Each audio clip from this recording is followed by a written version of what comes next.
Bueno, Tony, muchas gracias de nuevo por esta entrevista. Pues usted es un experto en un tema tan importante para el mundo empresarial y para la vida personal, porque como usted lo ha escrito en algunos artículos, la vida de cada uno de nosotros, en la medida que esté basada por proyectos, pues tiene como un orden y un derrotero mucho más lógico y exitoso, ¿no? Entonces, vamos a hablar pues de la estrategia y de cómo los proyectos ayudan a las empresas a ser más exitosas. Usted sostiene que las compañías deberían trabajar por proyectos y sus estructuras cambiar de funcionales y jerárquicas a organizaciones por proyectos. ¿Nos podría ampliar un poco este punto, Antonio? Claro, Ricardo, y primero un placer estar aquí contigo. He visto lo que haces difundiendo por todo Latinoamérica ideas, conceptos para hacer mejor empresas o sea que un placer. Y en cuanto a la primera pregunta, pues yo creo que estamos cambiando de un modelo de organización que se enfocaba a la eficiencia, a los costes, a los procesos, que es el modelo jerárquico, ¿no? Que estamos organizados en jerarquías, en muchos niveles, cada uno focalizado en un tema. Y eso, la verdad es que es el modelo muy exitoso del pasado, ¿no? Si vemos hoy el mundo y lo rápido que está cambiando todo, la competencia, la vida de los productos, que cada vez es menor, y la necesidad de transformarse continuamente, pues ese modelo no es el más apropiado, incluso es negativo, ¿no? Si tienes mucha jerarquía, mucha burocracia, mucho papeleo, pues la verdad es que todo va muy, muy, muy lento. Y por eso digo que la empresa del futuro, que se enfoca más bien en el cambio, hablo del mundo de la eficiencia versus el mundo del cambio, que es donde estamos hoy en día, pues requiere que cambiemos también la manera de trabajar. Y se habla mucho si trabajamos desde casa o desde la oficina, pero yo creo que ese es un debate muy superficial. El cambio que estamos viendo, el cambio disruptivo es el cambio de este organizativo, burocrático, jerárquico, operacional, a un cambio de trabajo en proyectos, en productos, en ideas, y eso es lo que hablo yo de la economía de proyectos, también es ese cambio que estamos viendo. Algunas empresas lo están haciendo ya, pero yo creo que ese es el futuro. Muy claro.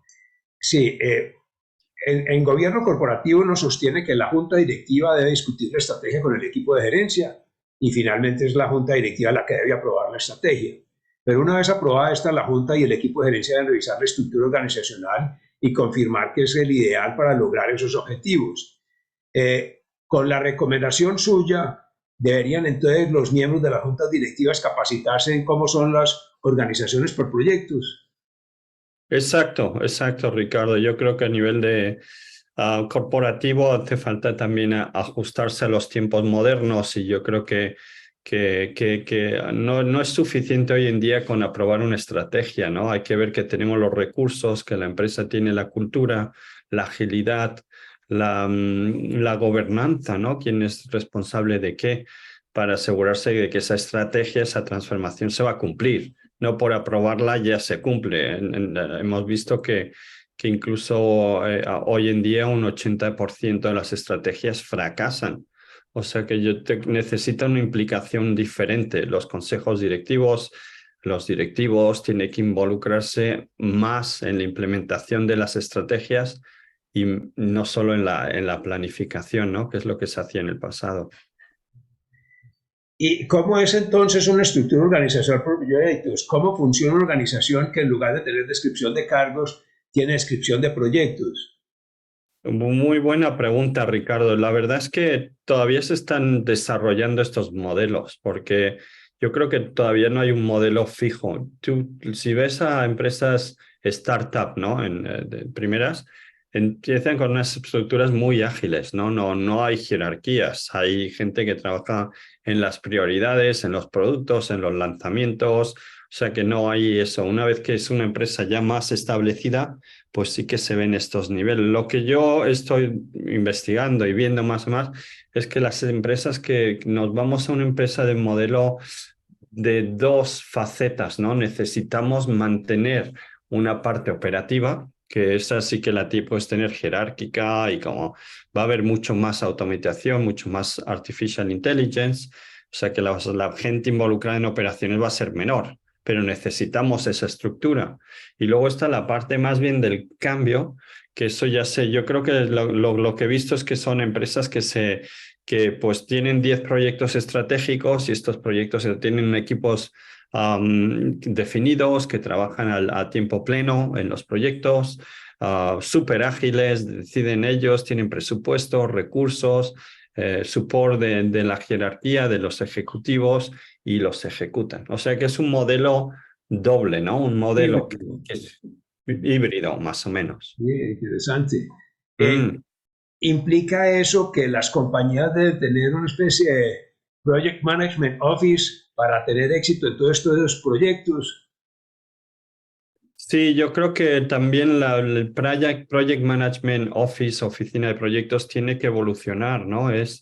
Las oficinas de proyectos siempre han sido más bien soporte, apoyo a través de mecanismos de reporting, ¿no? O de crear competencias. Y yo creo, he hablado en un artículo de Harvard que más bien estas oficinas tienen que dedicarse a crear valor y es a implementar estas estrategias, ¿no? A supervisar que se cree valor, que se generen los recursos, que se generen las inversiones, o sea, que pasar un rol de back office a un rol de front office y la oficina de proyectos es la que lidera el cambio de sostenibilidad, los nuevos proyectos de crecimiento y todo eso. O sea, que así que tiene que evolucionar mucho las oficinas de proyectos de tal como las conocemos hoy en día.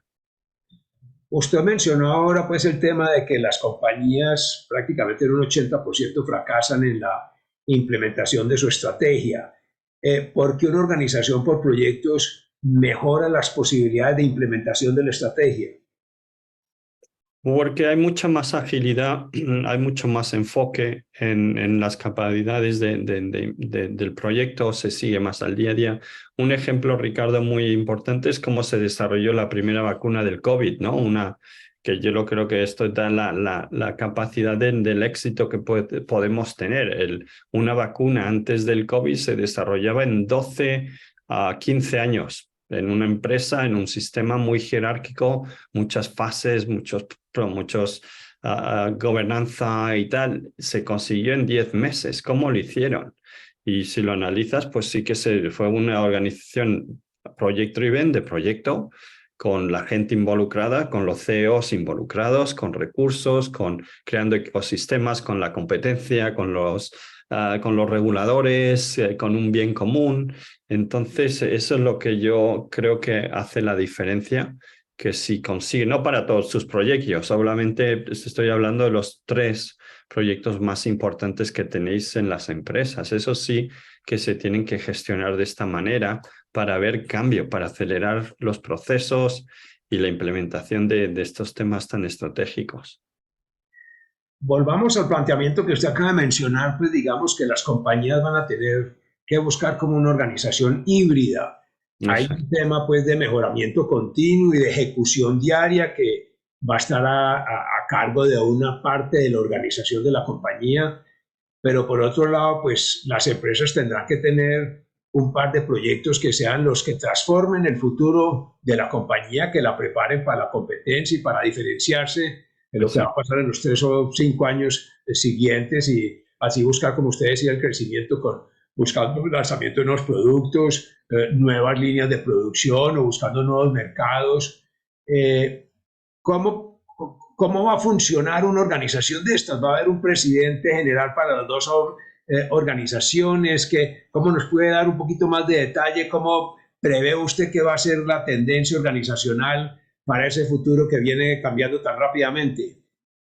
Pues la verdad es que yo creo que si ves un poco la tendencia de lo que está pasando en las empresas, las operaciones cada vez se van automatizando más y más robots. O sea que lo que cuento yo en uno de estos artículos, un poco provocando, es que el rol del Chief Operating Officer, ¿no? El COO, que es el número 2 ese va a desaparecer, porque si las operaciones se hacen todos con tecnología y no tenemos personal ahí que las lleve, pues ese rol se vuelve un poco obsoleto. Yo creo que sí que hace falta un CEO, alguien que lleve las operaciones, pero el valor hoy en día se genera más a través de proyectos. Y yo lo que creo y lo que he escrito es que necesitamos desarrollar un rol que se encargue de gestionar todos los proyectos, los estratégicos, los menos estratégicos, y he creado el rol este del Chief Project Officer, ¿no? Este es un rol ejecutivo al mismo nivel que el COO, reportando al CEO, que se encarga de tener pues una visión de todos los proyectos, los estratégicos, liderarlos, asegurarse de que están bien definidos, que tienen recursos suficientes, poner un poco de orden también. Yo creo que todas las empresas hoy en día en el mundo, Latinoamérica incluido, tienen demasiados proyectos. Yo cuando me llaman a hacer una consultoría, le digo, lo primero que tenemos que hacer es cancelar 50% de todos los proyectos que tenéis y luego ya empezamos a hablar. Y no va a pasar nada, no os preocupéis, los canceláis hoy y mañana vuestra empresa va a seguir funcionando. O sea que hay que quitar, hay que eliminar mucha grasa que las empresas tienen hoy a nivel de proyectos. Y ese rol ejecutivo es importante porque prioriza también, ayuda a priorizar cuáles son los proyectos más importantes. O sea que hay dos roles que yo veo, el del Chief Operating Officer, que se está cambiando, que operaciones van a ser más automatizadas, y el del Chief Project Officer, que se encarga de liderar todo el espacio del cambio, ¿no? De los proyectos. Muy claro, sí. Nosotros, Antonio, pues hacemos en sala de juntas muchas evaluaciones de las juntas directivas. Es un requerimiento que en muchos países es obligatorio. En Colombia, por ejemplo, es una sugerencia de la Superintendencia Financiera. Y al evaluar las juntas encontramos que dedican más tiempo a mirar estados financieros y temas operativos que a este tema que usted sugiere de los 2 o 3 proyectos que podrían transformar una empresa en los próximos años. Pues al final las empresas fracasan no por los estados financieros, sino por no tener una estrategia. Y esta estrategia planteada en proyectos, como usted decía, es mucho más fácil de hacerle seguimiento y de culminarla con éxito. ¿Por qué no nos menciona alguna experiencia suya al respecto? Bueno, yo trabajo con algunas empresas, prefiero no dar los nombres, pero son bastante internacionales y tenían estos problemas. Y lo que yo les sigo y mi consejo siempre que ayudo a alguna empresa, a algún ejecutivo, es intentar focalizarse más, ¿no? Hay que priorizar. La gente le encanta trabajar en proyectos. No conozco a nadie que diga no quiero trabajar en un proyecto porque es algo nuevo, conoces gente nueva, mentalmente pues es interesante, pero la gente no le gusta trabajar en 5 proyectos a la vez, se vuelven locos, ¿no? Y eso es lo que pasa en muchas empresas, que la gente tiene ese. Entonces, el tema de priorizar es fundamental. La gente, yo creo que un rol principal hoy en día para los ejecutivos de una empresa, incluso la junta directiva, es priorizar. ¿Cuáles son las 3 prioridades? No las 10 prioridades, las 3. Y es muy difícil porque a la gente le cuesta mucho decir no y quieren hacer todo. Entonces, la priorizar es fundamental. Y luego el segundo tema es que no intentes cambiar toda la empresa. Y sobre todo si os va bien, lo que hay que hacer es elegir 2 o 3 proyectos, darles pues todo lo que necesitan para tener el éxito, y con esos 2 o 3 proyectos ya te sirve un poco para cambiar la cultura, ¿no? Vas a ver que vas a tener éxito bastante más rápido que si tienes 100 proyectos a la vez. Enfócate en 2 o 3 y hacer un cambio progresivo que te van a llevar a cambiar muchas cosas de la empresa. Priorizar y luego focalizarse en estos cambios en 2 o 3 iniciativas. Claro, sí. Un problema típico de las organizaciones funcionales es que con frecuencia pues las áreas se van volviendo como silos y se van creando como estructuras muy separadas. ¿Cómo ayuda una organización por proyectos a evitar los silos? Pues los hilos es algo que bloquea mucho a las empresas, eso está a los proyectos, y son como pequeños reinos, ¿no? Que es muy difícil, muy difícil pues cambiarlo. Yo he estado con empresas que incluso los directivos, que pensarías que son los más avanzados, son los que crean los silos y no quieren compartir, ¿no? Dice yo, ¿por qué te voy a dejar mi mejor personal para tu proyecto corporativo si los necesito yo en mi empresa? Eso es claro, en mi departamento, ¿no? O sea que eso de compartir a la mejor gente es un problema. Entonces yo creo que requiere ese cambio de visión, de reconocimiento también de los KPIs, ¿no? Para decir, oye, este proyecto corporativo que necesitamos gente de todos los departamentos o divisiones, pues también los beneficios van a ser para todos, no vamos, cambia la mentalidad, es mucho más trabajo en equipo, pero es uno de los problemas mayores lo de los silos que no colaboran con este cambio. O sea que esto es algo que se tiene que forzar y a veces he visto a CEOs levantando ahí un poco el alarma diciendo, oye, esto es la misma empresa, hay que colaborar.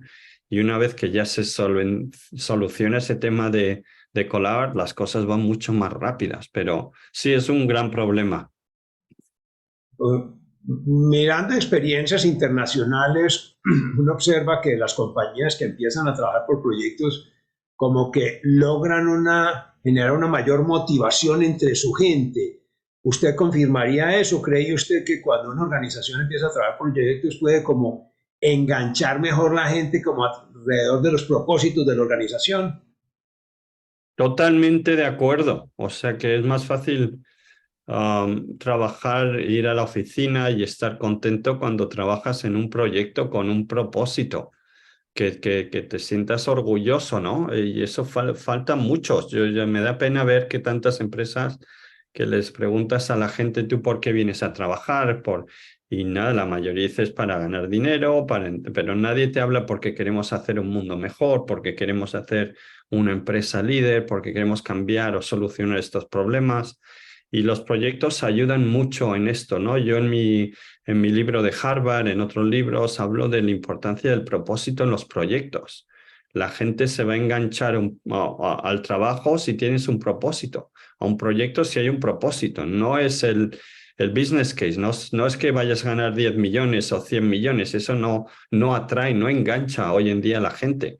Lo que engancha es un propósito y que la gente esté orgullosa de ir a trabajar y decir, mira, estoy trabajando en este proyecto y es increíble, es difícil, pero me encanta. Vamos a solucionar este problema, vamos a hacer esto mejor. Y yo creo que es un cambio radical cuando empiezas a trabajar con los propósitos de los proyectos. Hay un ejemplo que hago siempre, un ejercicio, Ricardo, cuando doy clases, formación, ejecutivos, y digo, mira, antes de lanzar un proyecto estratégico, lo que tienes que hacer es preguntar si hay voluntarios en el equipo, en la organización que quieran participar en este proyecto. Porque los voluntarios, aunque sean de tu empresa, es la gente más comprometida que hay, desde el minuto cero. No hay que convencerles. Los voluntarios que están convencidos y es la gente que te va a ayudar a apoyar cuando haya problemas. Y yo les digo, mira, un test fenomenal para saber si tu proyecto va a tener éxito o no es, pregunta si hay voluntarios. ¿Quién quiere participar en este proyecto? Y si nadie en tu empresa dice que quiere participar, no lances ese proyecto. ¿Ah? Hay un problema ahí con el propósito, nadie lo ve. O sea, que no le fuerces a la gente. O sea que estas son técnicas que hablo mucho, que he escrito, que ayudan a identificar dónde hay que poner el foco, ¿no? Otro punto que usted ha mencionado en sus escritos es que de alguna manera las compañías tarde o temprano tendrán que prepararse para dejar de hacer lo que saben hacer y aprender nuevas experiencias o nuevos productos o nuevas metodologías. ¿Cómo es usted? ¿Cómo, digamos, que desaprender lo que hacen y aprender nuevas fórmulas? ¿Cómo podía ampliar un poquito ese concepto, por favor?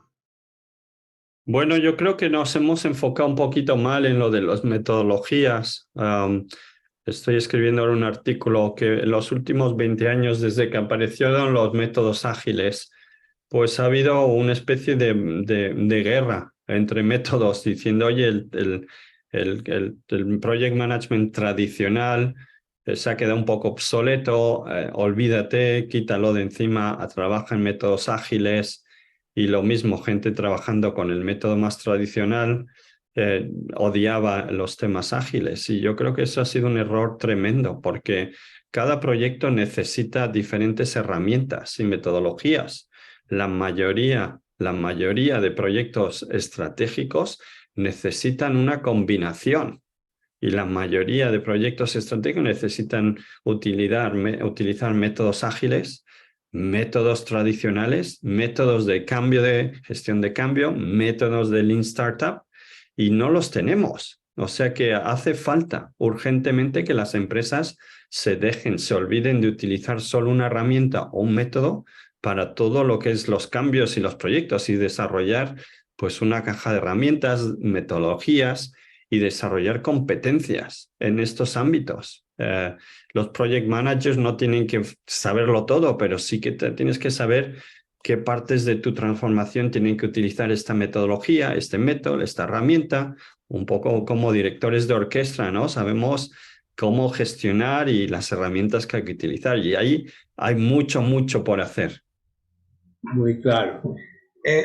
Una pregunta, Antonio, este tema de proyectos que pues sin duda es bien importante y que usted pues con su campaña internacional ha ido creando conciencia, pero hay sin duda mucho por hacer. ¿Cómo termina Antonio especializado en un tema tan importante como es proyectos? ¿Cómo es esa evolución? Si nos permite conocer un poquito de cómo fue la evolución de Antonio para llegar a una especialización tan importante como es el desarrollo de proyectos. Bueno, la verdad es que yo me fasciné por el tema de los proyectos. Yo desde primero que empecé a trabajar me metieron en proyectos y me encantaba. Pero luego mi curiosidad me llevó a decir, mira, si un proyecto es complicado, ¿cómo gestionan las empresas 100 proyectos a la vez? Eso es lo que me atraía a mí, es por qué no, cómo se gestionan, si son complicadísimos. Y nada, pues aprendiendo, estudiando. Luego otro tema que me llamó mucho la atención es por qué Project Management, gestión de proyectos, es un tema que no se trata a nivel de los ejecutivos, no es una prioridad, no son competencias. Los boards tampoco hablan de esto, de qué competencias, hablan más de innovación, de tecnología, pero se les olvida que para ejecutar ideas pues hace falta la gestión de proyectos. Y ese fue el segundo tema. Quería convencer a la gente, a líderes, que, oye, que esto es importante, que igual no lo he hecho muy complejo, ¿no? El project manager es complejo, no lo hacemos muy atractivo, no lo sabemos vender, pero que son skills y son competencias que todo el mundo necesita. Hay muy pocas personas en el mundo laboral que no trabajan, parte de su trabajo sea un proyecto, ¿no? Y no tenemos las herramientas, no tenemos las competencias. O sea que eso yo vi como un gap en todo en este tema de management que no se trataba, ¿no? No quiero educar a los project managers, de esos ya hay muchos, pero quiero educar a los líderes que pueden ganar mucho si invierten en estos temas. Yo veo que empresas como Nike, IBM, cada vez veo uno más empresas que están como cambiando descripción de funciones a descripción por proyectos y uno ve una tendencia pues marcada en algunas compañías. ¿Usted en Europa percibe lo mismo? ¿Ve que hay una tendencia de las empresas a describir más los cargos por proyectos que por funciones? Sí, sí, cada vez se va evolucionando más de ese tema que hablábamos de la empresa más horizontal, ¿no? Y jerárquica a un tema más fluido. Y eso quiere decir que las descripciones de roles ya no son actuales, son temas antiguos que funcionaban y funcionaron por muchos años y ahora hay que adaptarse. Y yo veo empresas que dicen, mira, a partir de ahora cada uno va a tener un rol en un proyecto basado un poco en lo que te interesa a ti, tus competencias, y luego en 9 meses veremos dónde va a acabar esto y te daremos otro proyecto. O sea que el trabajo no se acaba. Lo único que lo llevas a cabo de otra manera y la descripción de roles es mucho más apropiada que la descripción esta que teníamos antes, que son muy cuadriculadas en un mundo que no cambiaba, pero eso ya no pasa. Clarísimo. Antonio, pues muy claro sus explicaciones, muy amplio su descripción pues de lo que está pasando en el mundo empresarial a través de los proyectos. Quiero agradecerle muy sinceramente pues este tiempo que nos dedica y desearle muchos éxitos y esperar que lo pueda ver por aquí por Latinoamérica algún día pues tratando de difundir estos conceptos tan importantes. Bueno, sería un placer, Ricardo. Me encanta, cada vez que he estado por ahí, me encanta Latinoamérica y hay mucho que hacer y mucho que aprender también. O sea que ojalá mi libro ya está disponible en español de Harvard Business Review y esperemos que pueda llegar a mucha gente y cambiar un poco lo que estáis promocionando vosotros, Ricardo, que me encanta. O sea, que estáis también ahí en el límite ahí, empujando a las empresas a que cambien. Excelente. Bueno, pues Antonio, sé que usted tiene un compromiso ahora, no quiero quitarle más tiempo, pero muy amable pues por su cortesía y le deseo muchos éxitos en esa campaña tan importante. Muchas felicidades. Gracias, un abrazo. Hasta luego. Adiós, Adiós. Ricardo.